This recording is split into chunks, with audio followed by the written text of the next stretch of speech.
Good afternoon, everyone, and welcome to the HSCRC 101 training presented by the Maryland HFMA chapter. My name is Nicole Copeland, and I serve as a director on the Maryland chapter board. Today, we will be going through a little bit about the HFMA organization, and then Dan will take us through HSCRC 101. A few items to make you all aware of before we begin. If you have any questions throughout this presentation, please feel free to drop them in the Q&A little icon that you see at the bottom of your screen. At the end of this presentation, after it's completed, we will be sending out a CPE form.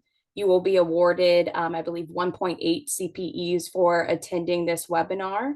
And then we will also send out all of the presentations and PowerPoint shared with you today. All right. So with that, I will go ahead and begin. Again, just starting with an HFMA 101 overview for those who are unaware. So HFMA stands for the Healthcare Financial Management Association. And today I want to go through with you an organizational overview, benefits and resources, and then how to get involved as well if you're interested. Okay, so starting with the organizational overview, it is a professional membership association serving both individuals and organizations. Ascension St. Agnes is an enterprise member of HFMA, so you are awarded some HFMA benefits. There are over 126,000 individuals a part of HFMA, and 122% membership growth over the last 4 years. The way that HFMA chapters or regions are kind of broken out are geographically. So for those of you located in Maryland, you're a part of this Region 4 chapter here. And that's the region that we serve, including Kentucky, North Carolina, Virginia, DC, and West Virginia. But you can reference this once these details are sent out to see if you're in a different state other than Maryland, what region you belong to. So looking through the individuals that are involved in HFMA, you can see that we have people at all places in their careers. So we have early careers, we have professional level, and then we have executive level leadership as well. So everyone is able to get something out of HFMA, whether it's networking with executive leadership, learning, or just engaging with individuals at your level. And then the primary member job functions included in HFMA are all across the healthcare finance spectrum. So we have rev cycle, finance, patient financial services, accounting, health information, decision support, and others.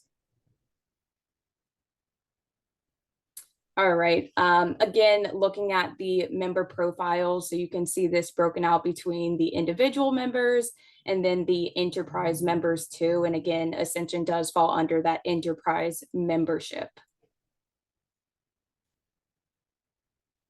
All right, and then the different types of organizations that are a part of HFMA. So we do have hospitals and health systems that make up the majority of HFMA membership.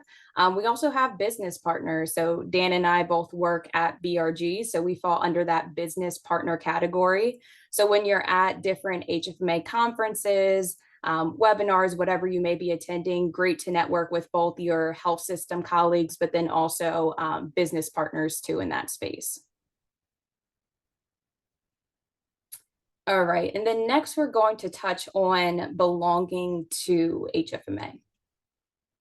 So once you create your HFMA account, there's a lot of different offerings for you on the HFMA website that you're able to access. So you can easily find and discover any relevant information, access it where you need it. So there's a mobile app that you can download, or you can just access through the web. You can also navigate the complex healthcare environment. So there are different webinars, articles, magazines that come out through HFMA that you're able to access as well. and stay up to date on all of HFMA's offerings and what's happening in the healthcare industry. And then, of course, belong and engage. Again, on this online member home, once we send out this deck to you all, you can use this link to get started. It'll provide you with a tour and an overview of everything the website has to offer and help you figure out the best way to navigate through that. And just to elaborate on some of the things that are included with your HFMA membership, so there are professional certifications, and I'll kind of show those different ones in the next slide. E-learning courses and webinars, of course, you're able to attend for the Region 4 chapter, and several other regions throughout the country as well offer a lot of free webinars that you have access to. There's community, so chatting with different community members, e-newsletters, and then member-only content, which is kind of that HFMA magazine that I mentioned. And then looking at the different certifications that HFMA offers. So there are a lot of great ways to continue and expand your education through HFMA. Personally, I have completed the Certified Healthcare Finance Professional certification here. Got a lot of great content for it. Very easy to use platform. So the way in which the content is taught to you is in a very collaborative way and easy to go through. There's also a certified revenue cycle representative, certified managed care leader, executive of healthcare revenue cycle, and many other certifications as well. And as I was talking about that HFMA magazine, you can see here that there is a monthly magazine that comes out.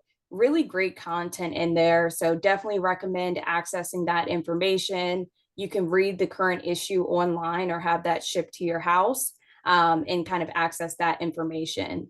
Again, here you can see that there is a app included for HFMA, and then the e-newsletters too, and you can have those sent to your inbox on a daily basis. There are also different reports that you can utilize through HFMA too. So just to name a few, patient-friendly billing, healthcare 2030, healthcare dollars and cents. These guidance and reports can assist you in your day-to-day work and are available to you to access at any time for free, included with your membership.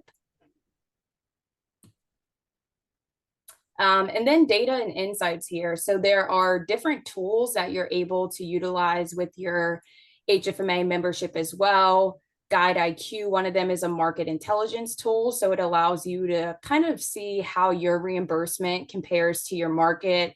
There's also CFO pain points, HFMA's peer-reviewed articles. All of these things, again, are at your fingertips and available for you to access at any time.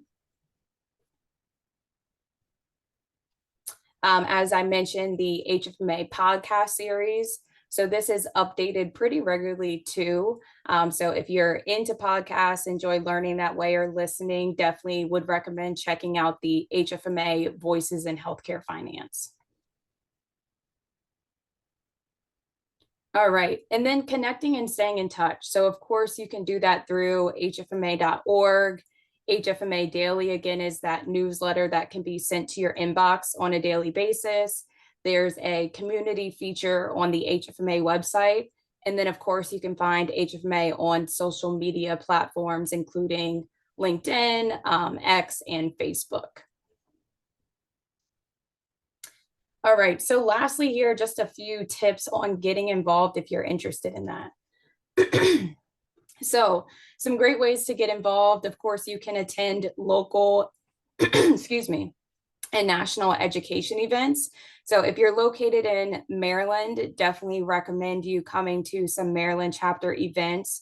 We do have a Women in Leadership event coming up on June 3rd. So once we send out these resources in the coming days, we will also include some additional information and a sign-up link for that. It's going to be a very exciting event at Hayfields Country Club. So there will be some golf involved, and then also a motivational speaker and allowance for networking with other women in healthcare finance. Other ways to get involved is speaking at events, volunteering for HFMA local chapters. So if there's an interest in that as well, we will provide some additional information in our follow-up materials on how you can get involved with the Maryland chapter specifically. And then also, of course, as we mentioned, getting certified is a way to be involved too. And then why volunteer? So, you know, what we from the Maryland chapter always say is you get more out of it than you put in. So being able to connect with other people in the healthcare finance space, being able to share ideas, being able to hang out and attend events and network are all benefits of joining HFMA. It is a great organization to be a part of. I know that I have gotten a lot out of it in the relationships that I have been able to build with individuals in the Maryland market and expanding my professional network. So definitely recommend volunteering or getting involved if that's something you're interested in, and happy to share my information at the end here too, in case you have any questions about how to get involved. So that is all that I had as far as it relates to HFMA 101. Please feel free to drop any questions into the Q&A box, and I can just type back to you any responses to those. But other than that, I'm going to go ahead and pass it to Dan for the fun content, the HSCRC 101. Thanks, Dan. Thanks, Nicole. I'm going to steal your share here.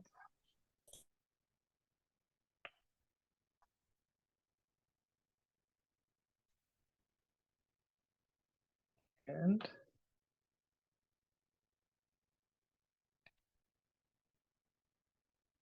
there we go. Can you see that? Yep, I can see it. Okay.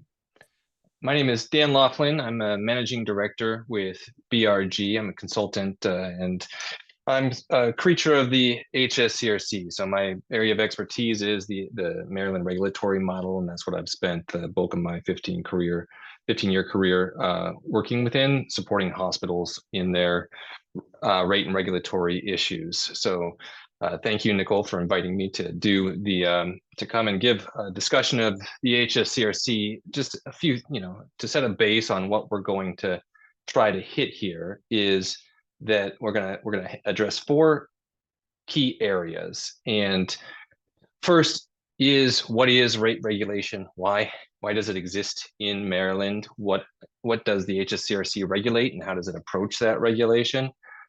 Secondly is payment basics. Does the HSCRC set payment rates? How does billing and payment work? What do hospitals report to the HSCRC? And thirdly, a discussion of our fixed revenue global budget payment methodology. Finally, what of that would possibly change in ahead? So those are the 4 areas that we're going to focus on here. And if you want to throw questions into the chat, I can take them as we go. And Nicole, if I can ask you to also help me out and call out if there are chat. Yep. If there are, let me get the chat up here so I can see it just real quick. And we're ready to go. Okay. So first of all, Maryland state-based hospital rate regulation. Maryland is the only state in the United States right now with a state-based regulator. The idea of state-based rate regulation originates with the establishment of Medicare and Medicaid back in the Social Security amendments of 1965. When Medicare and Medicaid were originally established, states could opt out, and 7 states did to set. And what opt out means, it means that the state is setting its own rates for Medicare, for CMS to pay for Medicare hospital utilization, instead of CMS setting rates that they pay for hospital utilization. So originally there were 7. Every single one except for Maryland transitioned to national programs by the early 90s. So Maryland is not only the only state still doing state-based rate setting for Medicare. They have been the only one for several decades now. There are some studies that show in those 80s and 90s periods in Maryland all the way through to today that having state-based rate regulation has been shown to bend the cost curve, and that eliminating rate setting in those states resulted in a spike in hospital utilization and cost. The reason that Maryland maintains state-based regulation when others have not is kind of in that first bullet there. So Maryland's authority to set hospital rates for CMS to pay for Medicare, its original authority for commercial payers is in statute. So Maryland, by statute in the state of Maryland, has the authority to set commercial rates. So even if, for example, CMS were to stop waiving its right to pay inpatient PPS and outpatient PPS, Maryland would still set commercial rates, and state Medicaid program would still agree to pay based on those rates. So the idea of commercial and Medicaid rate settings being baked into Maryland law creates a stickiness that didn't exist in other places when, so it's difficult for Maryland state-based rate setting to fall apart in that way because you'd have to change the actual laws of the state of Maryland. So the way this works right now is the HSCRC, and we'll get to how they set rates, but the HSCRC sets rates for hospital-based care. That's hospital-based inpatient care, hospital outpatient care in the blue box at the bottom there. It does not set rates for physician or non-hospital services, but for hospital inpatient and outpatient services, commercial payers in the state of Maryland are required to pay rates that are set by the HSCRC. The state Medicaid program agrees to pay based on those HSCRC set rates. And you see in the middle there in the red that CMS waives its IPPS and OPPS rates in order to pay HSCRC set rates. So everywhere else, when CMS is doing an alternative payment model, they waive IPPS to participate in their own alternative payment model. Here in Maryland, what Medicare is doing is they're waiving their right to set rates for hospital-based care in Maryland to pay what the HSCRC pays. That has their authority to do that has changed over time. As I said, it was initially as that ability to opt out of Medicare and Medicaid. Since 2014, it's actually operated as a demonstration model. The Innovation Center, the CMS Innovation Center, was established by the ACA, and it has the right, the Innovation Center, for demonstration model projects to waive those federally set IPPS and OPPS rates in order to participate in an alternative payment model. So that's where Maryland exists right now, is that the entire state is an alternative payment model under the Center for Medicare and Medicaid Innovation. That all being said, the HSCRC originally exists by statute to set rates for commercial and Medicaid. CMS participates as a demonstration model. Their legislative mandate, you see the four things there. What the HSCRC's task in rate setting is to ensure access to care in Maryland, be responsible for cost containment for hospital-based utilization, equity of access across all payers. That's going to be a unique thing that we talk about, that all payers pay the same rate in Maryland. So HSCRC sets one rate and all payers pay it. That's not obviously what happens in the rest of the country, where Medicare pays a rate, Medicaid pays a different rate, and the commercials are negotiated contracts. And the HSCRC is responsible for within those rates funding societal costs, meaning uncompensated care, disproportionate share, teaching, all of that is their responsibility to build into the state-based rate.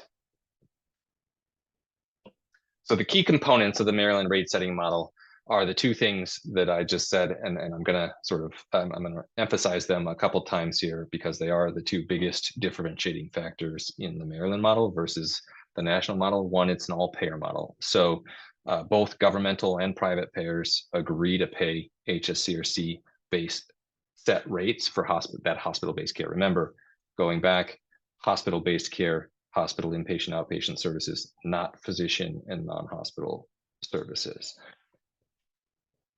But that means that broadly, the total cost per capita in Maryland isn't much different than the national experience. We hover around the national median in that sense. But whereas every other state might get there from Medicare and Medicaid not paying enough to cover the cost of care and making it up on a higher commercial rate, in Maryland's case, everyone is paying the exact same rate. So there's no cost shift from governmental payers to private payers. Governmental payers pay more, commercial payers, private payers pay less, and we don't have public hospitals, hospitals of last resort, because our social goods are built into the payment model. So the other big piece here is that the state of Maryland treats social goods by being an all-payer rate setter. They can fund those social goods and unique costs across all payers instead of having those dealt with in individual payer relationships.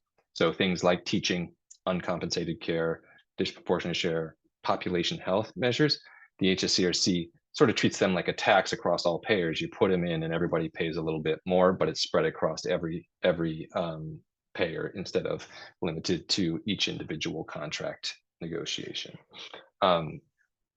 So in other states where those things fall short, you have to recoup them through negotiated commercial rates, or that you don't have a funding source, and that's where you kind of get this talk about two-tiered systems where you have access limitations by not having enough funding of those social goods. The last piece here is in the demonstration model.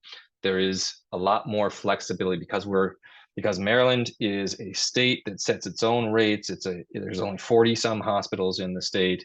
It's a small environment, not a big national environment like CMS is. There's more flexibility to be a testing ground for alternative payment models, test things on a small scale, see what works. The concept of fixed revenue budgets originated in Maryland, for example. So we'll talk about this, but global budgets are the way that hospitals are paid in Maryland right now, and that's a fixed revenue predictive model. So just to reemphasize that access and payer equity, those are the things that are differentiators in Maryland. So you see the numbers there. There's $850 million of uncompensated care that gets funded in rates. So instead of having self-pay patients that end up as charity care or bad debt, you have uncompensated care funding built into your rate, and it's spread across the entire hospital utilization payment base. From an equity perspective, because all payers pay their fair share of hospital costs, they pay the same rate. Those teaching and disproportionate share costs get spread across a broader base as well. So what you get as the dynamic is something that looks like this, where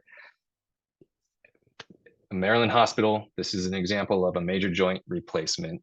Everybody pays Medicare and Medicaid, commercial payers, $20,000 per case.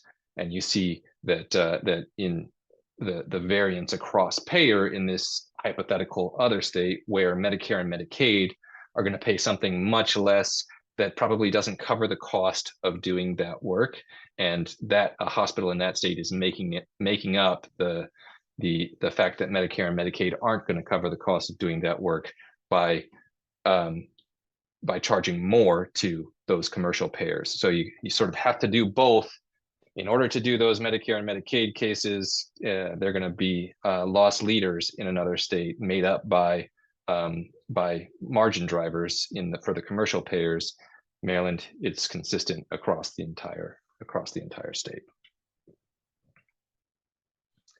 So just a couple points on the Maryland model here. The Maryland model, as I've said, is all payer. Everyone pays the same rate for the same services. It's not single payer. So it's not something like Maryland Medicare for all, or something where there's only one payer, one governmental payer. There are a lot of different payers. They're just all required to pay the same rate. So that's one sort of point of nuance here. It's all payer, not single payer. It's a capped payment that we'll get into, not a capitated payment. So the hospitals in Maryland are not receiving a per member per month payment. Like they're not acting like insurance companies, right? They have a budget that they know at the beginning of the year that's based on prior utilization patterns, and they operate within that cap. So all payer capped payments, not single payer or capitated payments. In order to, there are rules to being allowed to continue to set hospital rates at a state basis that CMS participates in.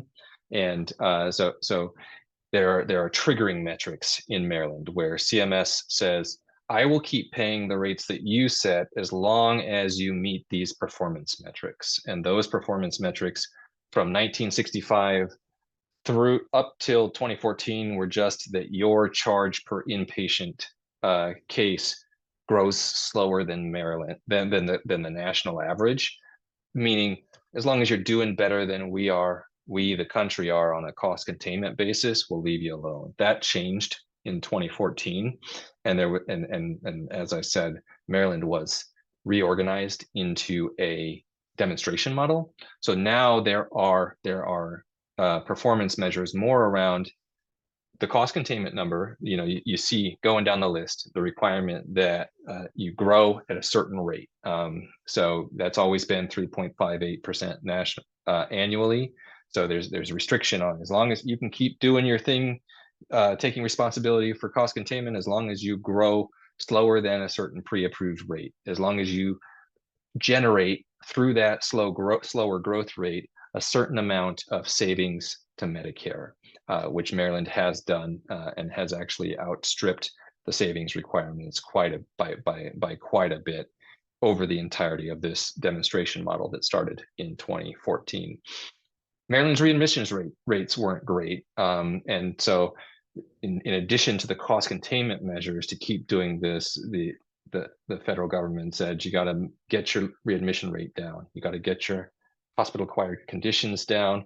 That was the first iteration from 2014 to 2018. So cost containment plus quality goals, 2014 to 18. Now cost containment plus accountability for care redesign models. And as we'll see ahead would be cost containment plus broader responsibility for outcomes and things like that. So that's kind of, you can see the progression here is always cost containment, evolving set of targets that went from quality-based targets to accountability for alternative payment models to accountability for outcomes coming in as you transition to the AHEAD model, which you see in the blue there, that's starting in 2026. Maryland's going to be moving from a total cost of care model to the AHEAD model nationally. In terms of hospital payment basics, there's a chart here that I just want to hover on for a second. This gets into how does the HSCRC approach hospital-based payments, and how do they set prices, and how do you bill and get paid? And you can see going from left to right, just trying to build, how does the HSCRC think about hospital-based payment? First, they set rates, set price or set rates, and they set their rates based on price per RVU, per relative value unit. So per unit of work of per patient day, per OR minute, per scan, imaging, those kinds of things, per unit of work. That's the level that the HSCRC sets its rates at. And that's that first bucket of things, the all payer prices and the rate setting. We'll talk about that. I'll get in a little bit more depth on that. You see 1, 2, and 3. There are slides referencing back to 1, 2, and 3. So you start with that. That's kind of like the CMS's base rate. There's a base approved rate per RVU by hospital, and that builds into a hospital's fixed revenue budget that then layers on utilization, quality incentives, analogous to some of the national programs. And then you see on the top there, added to that are what Maryland would say are more robust, forward-thinking value-based add-ons than you have in other. So that's the demonstration model piece, right? So you're setting base rates based on sort of per RVU metrics, per patient day, per OR minute. You're adding on quality and utilization incentives. You're building a global budget, a fixed revenue base based on those things, and then you're participating in these value-based payment arrangements. And on those two, Maryland has the authority to design them themselves. So on all of these things, Maryland has the authority. The state-based rate regulator has the authority to set and design these things themselves. So anytime you would think about participating in a national program, a value-based payment program or quality program or rate setting, the state effectively opts out and does an alternative version of it with certain rules.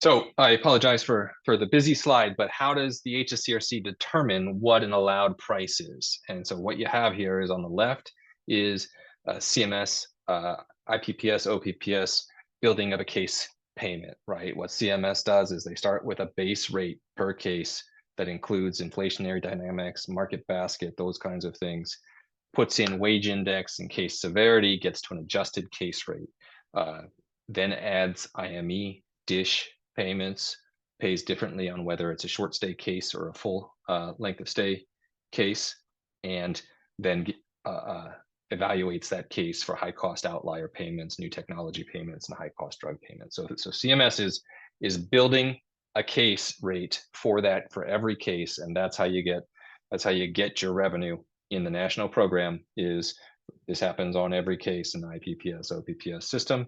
The HSCRCs, you'll see a lot of the same things, but it is different. So you see a lot of those wage index, high cost drugs, outliers, case severity, teaching, disproportionate share. They are more baked into a fixed revenue base that's set at the beginning of the year. So the first thing that a hospital does if it enters into a global budget agreement is sets its base, and the all of the analogous things are built into the setting of a base. $350 million is your base. It should be, it accounts for all of the similar things, but it flows into one fixed revenue base that then after that, those things are baked in. So teaching is baked in on an all payer basis. And then that $350 million just changes over time through annual adjustments. And you see what they're adjusting for annually is changes in those things. So inflation, market basket, the expected impact of changing population, certain severity adjusted volume change in high cost drugs. But as an example, if you grow volume or have more uncompensated care or have more teaching residents, once you get to your base, you're really only evaluating the change and whether an addition to the global budget has to be made, and that happens annually or semi-annually. So how do they set rates? So we talked, I've mentioned here that there's a fixed revenue base, right? And I used the 350 million, you see 346 there in the middle. What they do then is they take all of your cost centers, med-surg days, psych days, obstetrics, all of your OR, imaging, ancillaries. There's cost reporting on all of those things. And while you have a base starting with number one is your base year. So you have a set of RVUs and a set of costs for your hospital from a prior year. And what they do is they take your approved global budget and they spread that across those rate centers based on the costs. So their goal is to take your broadly, your high level $350 million in this case revenue, and spread it across all of these cost centers to be roughly to have a relationship with cost, so that effectively the revenue divided by the cost will be pretty consistent across those rate centers. And so you get a cost per approved charge per RVU. And so they're spreading revenue across those cost centers with a goal of generating an approved charge per RVU that is linked to the cost of doing that work. So the from a cost containment, one of the charges of the HSCRC is to make sure once you decide how much a hospital should have for the year, it still has to be the payments have to be relatively linked to costs. But because a hospital is allowed to charge, in this case, $346 million, no matter what, during the year, you are allowed to charge sort of plus or minus 5% corridor on those rates as volumes fluctuate through the year. So that's how it works, is this hospital would be approved for 1,086.46 of charges for a med-surg day and can charge plus or minus 5% on that number in order to hit its $346 million of approved revenue over time. And that's the basic rate setting dynamic, is you get an approved rate that then all payers are going to pay for every unit of work that happens on a case. So how do you get paid? And you see the national versus HSCRC side by side, and the statement at the bottom is billing processes are pretty similar.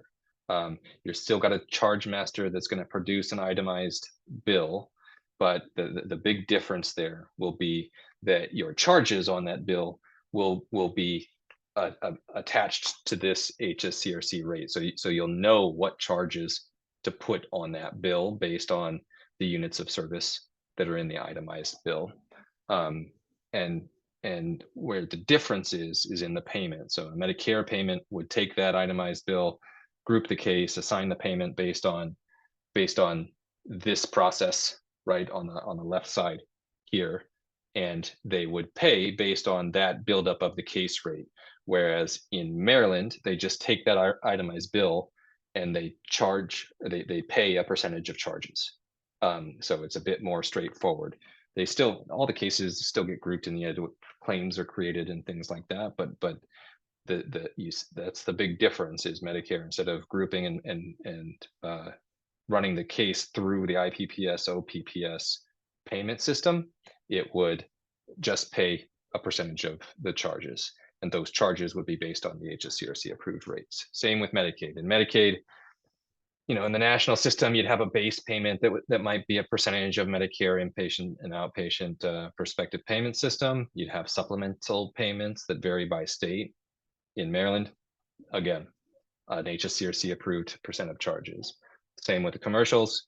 You would group that case, you'd pay based on individually negotiated contracts. In Maryland, you're just paying a percentage of the charges. So in all cases, billing pretty similar. You tend to be able to fit from a uniqueness of Maryland perspective, from national health systems that are participating in that have a hospital in Maryland.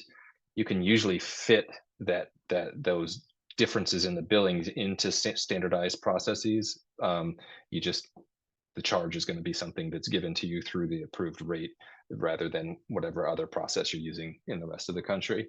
But it's the percentage of charges payment that is the big difference in our state.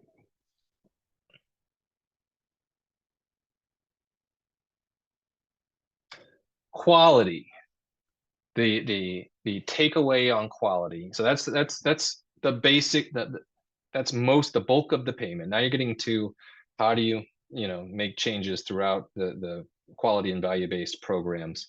And the big takeaway is in the top on the orange there, is the requirement for, and is in the first bullet, the requirement for the HSCRC is to have, the HSCRC can opt out of the national quality programs.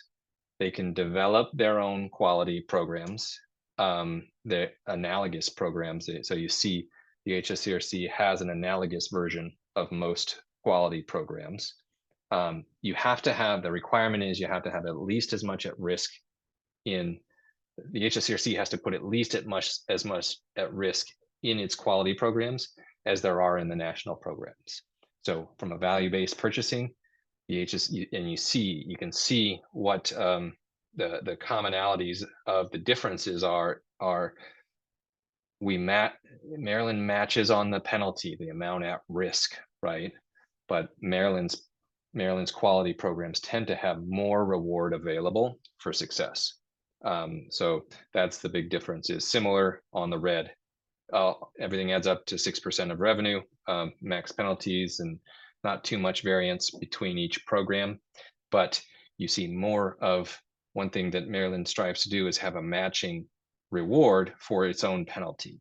So that's how the Maryland starts to differ a little bit from the national model.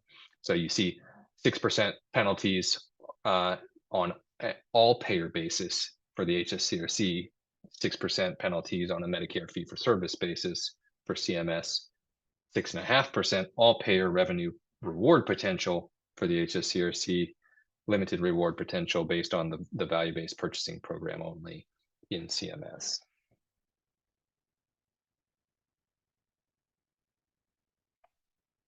Reporting requirements. As I said, hospitals will still generate itemized bills based on units of service, diagnosis, procedures, those kinds of things. There is a requirement to submit case mix data monthly to the HSCRC. Case mix adjusted methodologies, and we'll talk about the GBR in the next section, but the case mix adjusted methodologies use APR DRGs rather than MS DRGs for the most part. There's a requirement to submit those volume and revenue by cost center reports that drive that are driven by that sort of link to the approved rate per RVU kind of methodology. So that's submitted monthly to the HSCRC.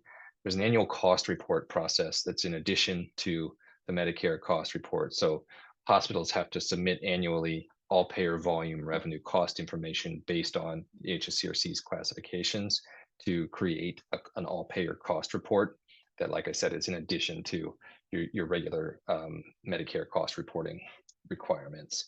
Other reporting requirements, because we have UCC uncompensated care funding, there are write-off reports that need to be submitted, community benefit reports, audited financial reports. So there's some differences in reporting requirements in Maryland that we've got highlighted here. But like I said, still generating that itemized bill, submitting case mix data, APR DRG rather than MS DRG, using those volume and cost by cost center volumes and revenues in that annual cost reporting process. So through that annual cost reporting process, that's where that's the source of the costs and RVUs that would be number one on this list.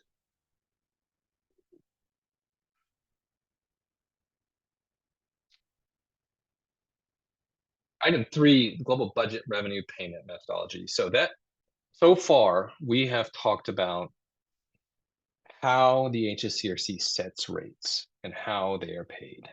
But the global budget revenue payment methodology is an alternative payment methodology. And this goes back to this piece that says, what we do is you take that item 1 and 2, we just went through 1, 2, and 3, you're going to roll all of that up into a global budget revenue that acts as that a hospital knows at this fixed revenue base here. So going to get into some detail about what that fixed revenue base means, how it changes over time. That's the global budget revenue payment methodology. So the fixed revenue model, the global budget revenue model, is sort of on the right side of the right side of this evolution trend. So how the HSCRC has approached its rate setting has evolved over time. In the 1970s, when it first started, it was just a unit-based payment, so it was passed through the fee-for-service payment. The first restrictions on cost containment in terms of utilization were per case utilization and avoidance of readmissions and short stays, which broadened.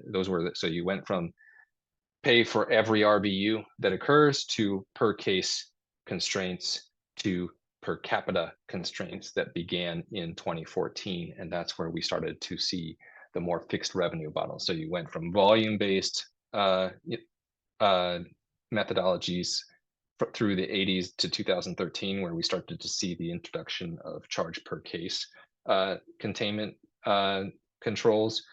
then moving to more global budget revenue, hospital per capita. So you see how that's evolved. First, reduce avoidable utilization, get your readmissions down, avoid hacks, address ambulatory sensitive conditions, manage chronic conditions. That's that 2014 to 2018 zone. And then since 2019, we have more gotten into the space of making the hospital accountable for not just the, you know, per capita use rate of chronic, CHF or diabetes out of control and those kinds of things, but really getting into managing the total cost of care spend, and that's where the model has been moving to. What is a global budget revenue model?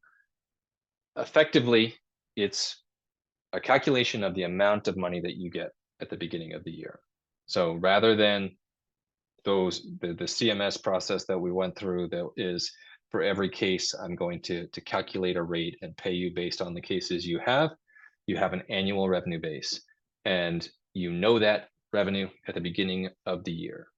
And it's based on your historical experience. So if you were to start, if you raise your hand and say, I'm going to sign up for a global budget tomorrow, they would look at the last year, the last 2 years, the last 3 years, figure out a way to set your global budget based on your historic utilization levels, so which would include your case severity and your teaching funding and all those kinds of things.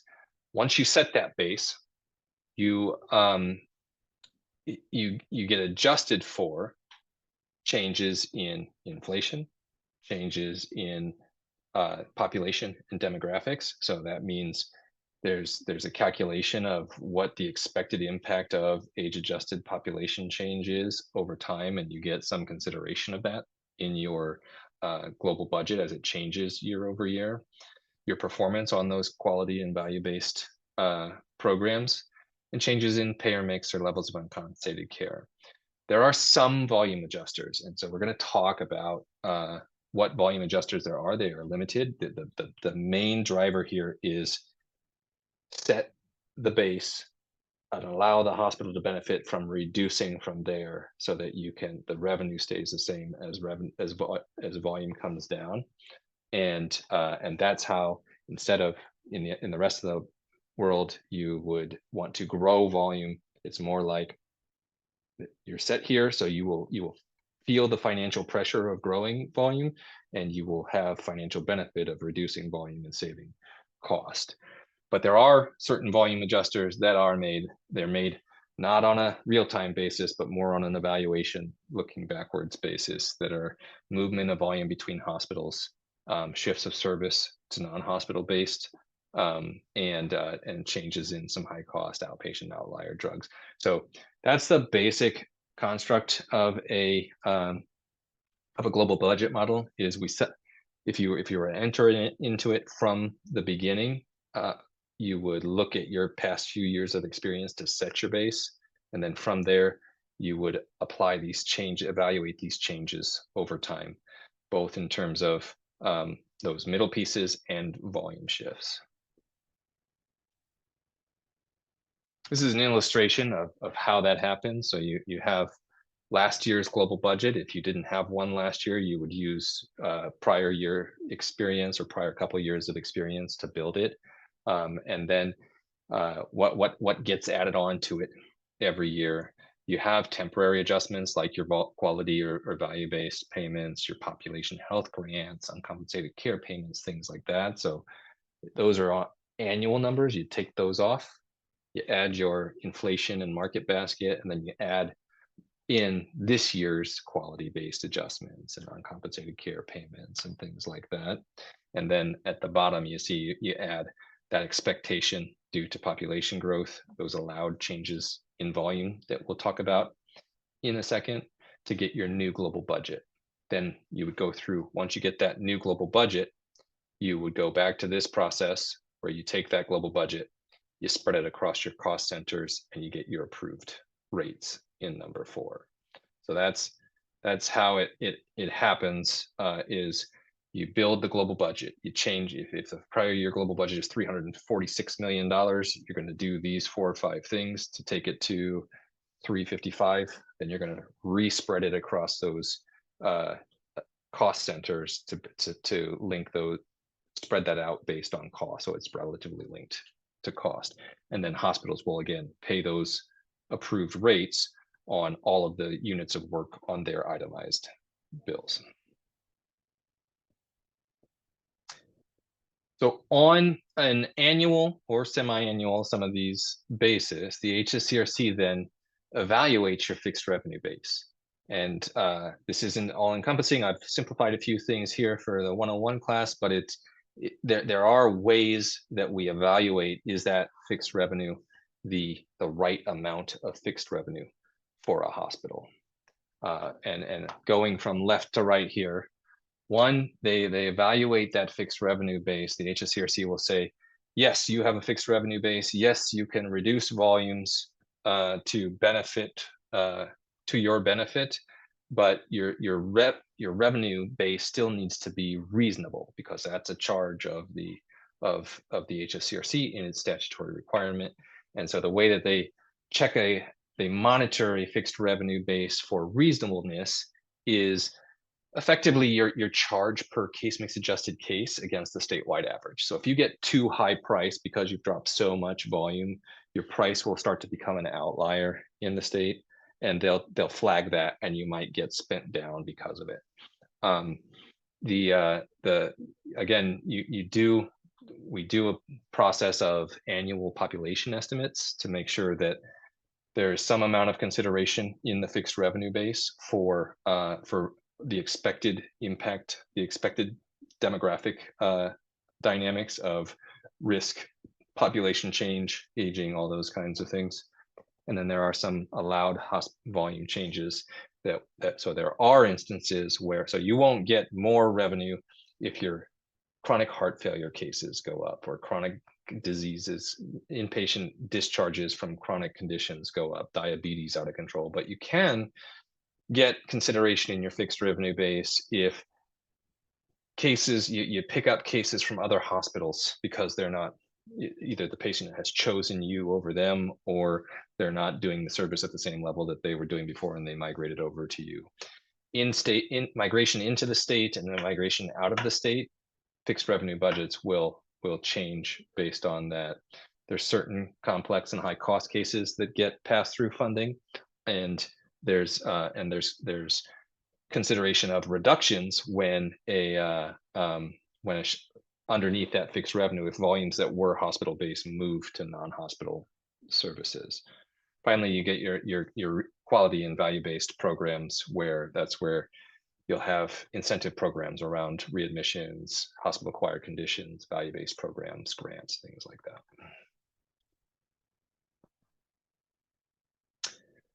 that. Volume funding, as I said, there is allowed volume changes, and you see at the top, when you're operating in a fixed revenue model, the volume funding is quite complicated, because the HSCRC feels like it has to determine whether that volume growth is allowed to pay more for it.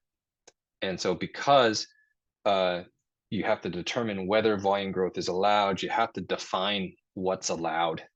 And to keep this at the 101 level, there's a bunch of stuff that is allowed. And I just went through them at a high level, but population changes are allowed. Shifts from other hospitals are allowed. Out of state is allowed. Deregulation, meaning this case is you were doing total knees at the hospital, and now you're doing them in an ambulatory surgery center. They'll take money from you for that. There are some complex case considerations. There are some high cost drug considerations. Most of these are, the important point here is not so much understanding totally what's allowed and what's not allowed, but understanding that most of these are evaluated on a case mix adjusted case basis. So we use APR DRGs in Maryland, not MSR DRGs in the payment policies, but most everything on this list is evaluated on either, except for the high cost drugs. Those are on a cost basis, but most everything else is a case mix adjusted case as the source of evaluation for that change.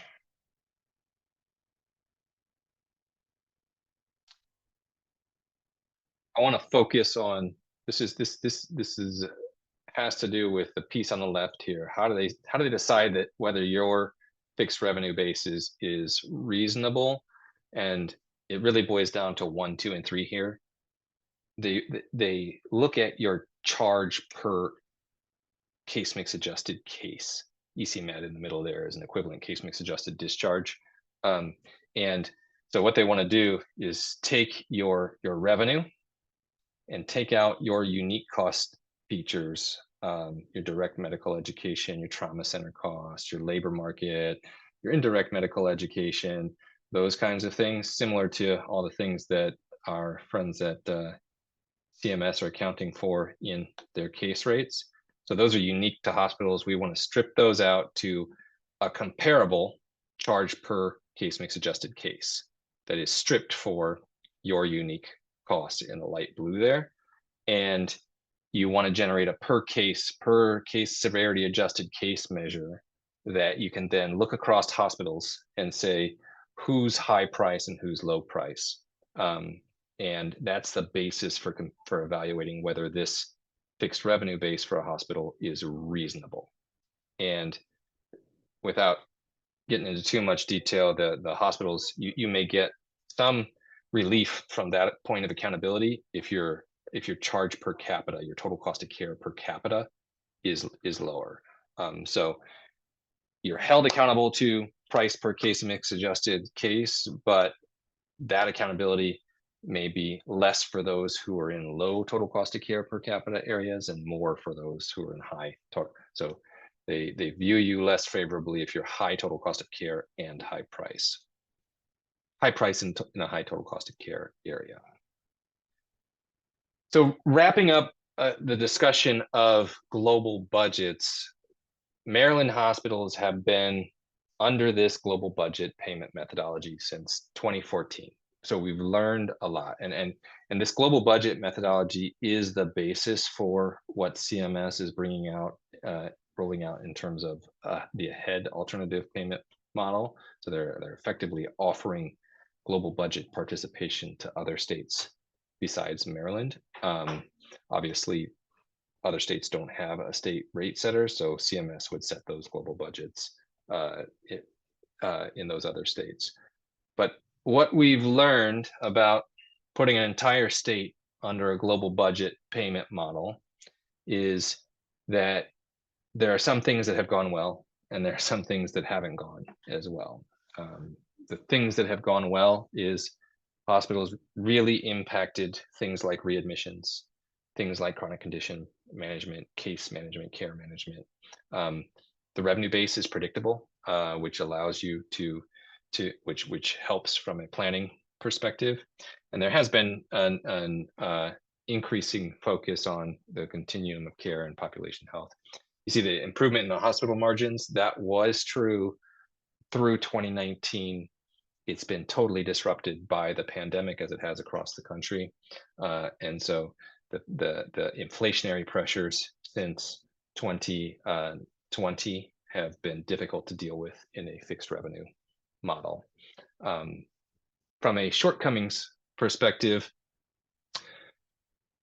if you positively impact reducing hospital-based utilization, benefiting from it, you have a couple of adverse consequences that you need to think about that I'm not sure, for the sake of getting global budgets in place, the state has been slow to deal with some of the adverse consequences. One is you have too many inpatient beds in the end. If your use rates go down, you have too many inpatient beds in your state at the end, and there's not a real great way to address that stranded fixed cost dynamic. You get high prices at hospitals with large declines, and there isn't a real clear source of funding for recapitalization, new programs, clinical innovation, those kinds of things. You should it shouldn't be surprising that when you cap a model, you don't have a whole lot of add-on ability to address those kinds of things, new programs to meet. Like if you need to meet an access need, you need to add to that cap.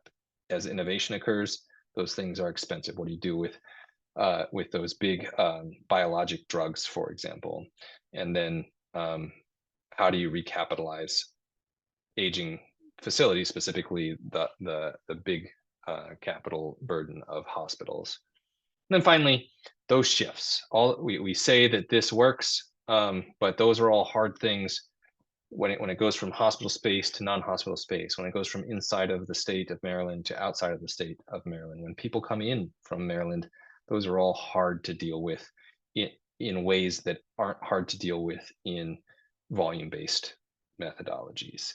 So that's kind of the summary of the pros and cons of that global budget methodology. And from a what to expect, I'm going to spend a couple minutes here, and then I'll open it up to questions. Try to leave 15 minutes for questions at the end here. As Maryland enters the ahead payment model, CMMI keeps pushing, and their goal is, their first goal is cost containment. So the enticing part of the global budget methodology is to put a cap on healthcare expenditures, manage the cost curve to grow slower than an uncapped situation. But what they really want to do is push that cost containment, so press down to force change and transformation to get in the end to care delivery models that effectively say, you've got to get to that inpatient case, that hospital-based case, that before it even gets there, by managing people and improving overall outcomes. So the ahead model, what we expect, because Maryland has been doing the Maryland version of ahead for the last 10 years, there's going to be a continued emphasis on Medicare savings. There's going to be a continued pushing of the boundaries on value-based payment methodologies and accountabilities model that link more and more, so hospital accountability, hospital dollars, to quality and total cost of care and outcomes, those kinds of things. So when it comes to cost containment in the blue there, more curbing of the growth rate, and more investment probably in primary care, and more accountability to outcomes measures and total cost of care and the things that are defined as value. More pushing of the hospital dollar to being linked directly to providing that value. The new administration is bringing an emphasis, that last bullet point, that is more around efficiency, effectiveness, competition. So while you're doing, they just had a webinar today, a brief one, that restated CMMI's strategic vision, that said, yes to those middle things, outcome measures, payment accountability models, but you're going to do it efficiently, you're going to do it effectively, and you're going to achieve effectiveness and efficiency through competition. So those are kind of the ideal that's been put on the table with the new administration, is yes, cost containment on the top, yes, outcomes focus in the middle, yes, efficiency, effectiveness, competition on the bottom there. So that doesn't really change a lot of the core tenets of the Maryland's fixed revenue model. You're still going to have that means limitations on what you get paid for growing volume. So you'll still be in fixed revenue bases, and that will still be a constraint if you grow. So you're going to feel pain by growing. And when you grow under a fixed revenue, your rates shrink. So if you pay, $10,000 a case and you do a lot more cases, you might only charge or pay $8,000 a case, because it's the same amount of dollar on more cases, kind of thing. So your price shrinks if you grow, your price expands if you shrink. So that's the incentive. The incentive is maximize your dollar by reducing volume and maximizing cost efficiency. In the middle there, more and more of those incentives to put revenue at risk for outcomes, disparities, total cost of care. And then you always have a maximum incentive to reduce costs and improve quality. That's my ending point. I'm happy to take any questions that anybody might have, but I'll open it up from there, Nicole. Clarification questions. I don't see any in the chat box at the moment. I don't see any either, but thank you so much, Dan, for this presentation. It was very insightful. Still time to throw some questions into the chat if you all have any, but while we wait for those questions and for people to think through what those are for them, Mitch, I'll pass it to you to speak to the group here. Yeah, so I did actually have one question for Dan. Sure. So Dan, what we've been under this global budget model, going back to the all-payer model, and then it moved into this total cost of care model. What do you think the one thing is that you can point to for success under this model that the national Medicare model really hasn't done a good job of addressing?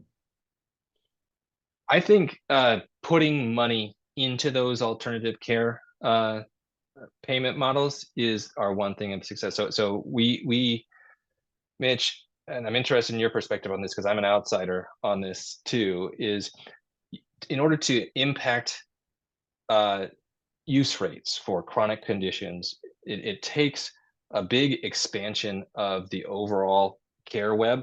And we have provided a mechanism to give money to that and see if it pays off in a way that doesn't happen in other states, right?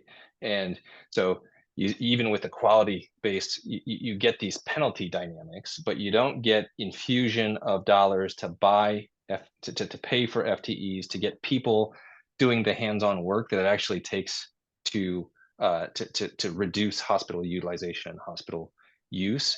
So it's a matter of one way or the other, but the thing that I've seen is that you get to test putting money in and getting those access points set up outside of the hospital, getting outside the hospital walls to actually impact whether that diabetic patient, that CHF patient, the COPD patient is going to manage their healthcare, or that elderly person, right, is going to manage their healthcare on a preventive basis.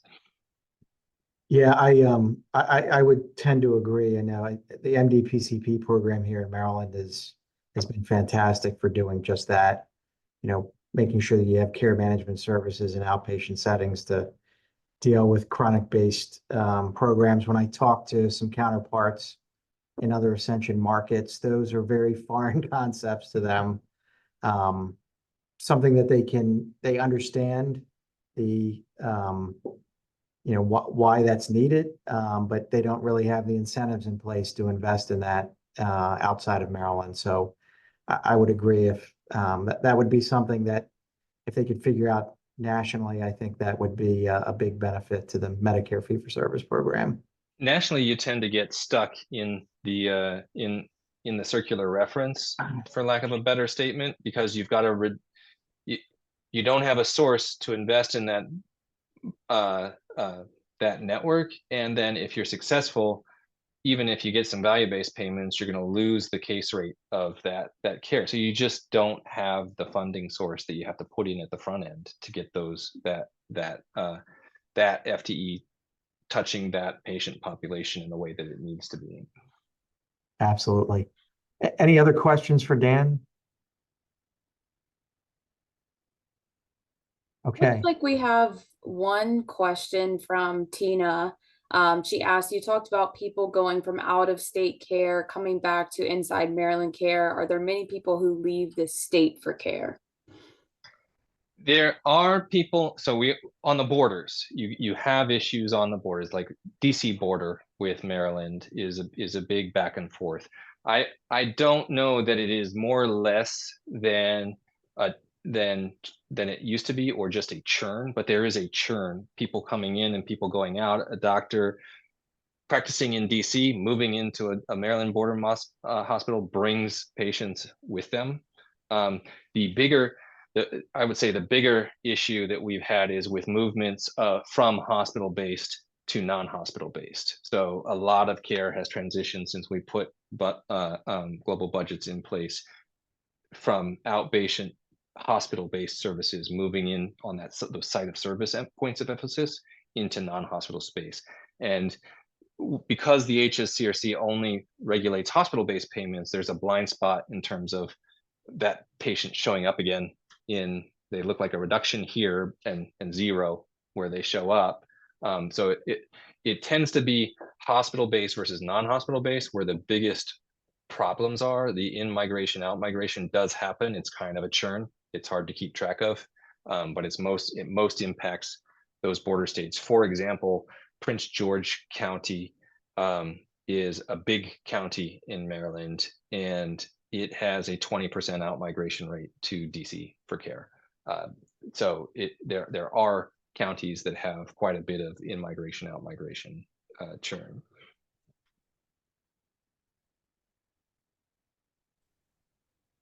And then one more question from Tina. Are there incentives for reducing chronic conditions such as diabetes education?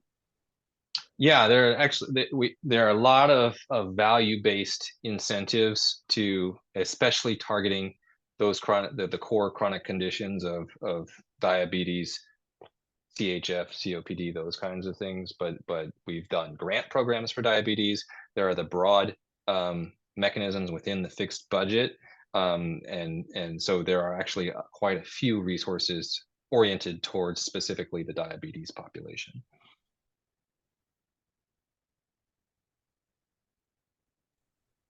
All right, and I think those are all the questions that we had. Of course, still feel free to pop them in if you all have any questions. We will be sure to share all of these presentations we shared with you today. So the HSCRC 101, along with the HFMA 101. If you have any additional questions, we'll provide Dan's contact information, my contact information, and Kalita as well, whether you have questions about the HSCRC or about HFMA. Mitch, any closing words from you? Sure, yeah. So just wanted to thank Dan for the presentation, and Nicole for you going through HFMA. And I know we don't have Kalita on the screen, but there she is. Thank you, Kalita, for all your work. And I wanted to thank Mike Dunkelberger on our side for kind of working with you guys to get this on the calendar. I think doing things like this is tremendously beneficial to folks that, primarily work remotely. So I appreciate you guys doing this. And just wanted to give a plug for HFMA. I know I've been working in the industry for many, many decades now. And a lot of the relationships that I have today, I can point back to the very early years of my career working with HFMA. Actually, the presentation that Dan gave, I gave that same presentation probably 15 or 20 years ago, and just met a lot of really great people through HFMA. So Ascension does have this enterprise membership, so there shouldn't really be any barriers for anybody accessing any of the HFMA content or meetings. So Mike actually volunteered. If you have interest in doing that, please reach out to him. I think he's got a contact with Lisa Earle, who is the Ascension leader that is kind of facilitating this membership. So if anybody has any questions about any of the presentation, feel free to reach out to those or myself. So thanks again, everybody, for joining. Great. Thank you so much, Mitch. Great to be able to present to all of you all. So thank you for the opportunity, and look forward to sending out these materials to you all. Again, any questions, please feel free to reach out.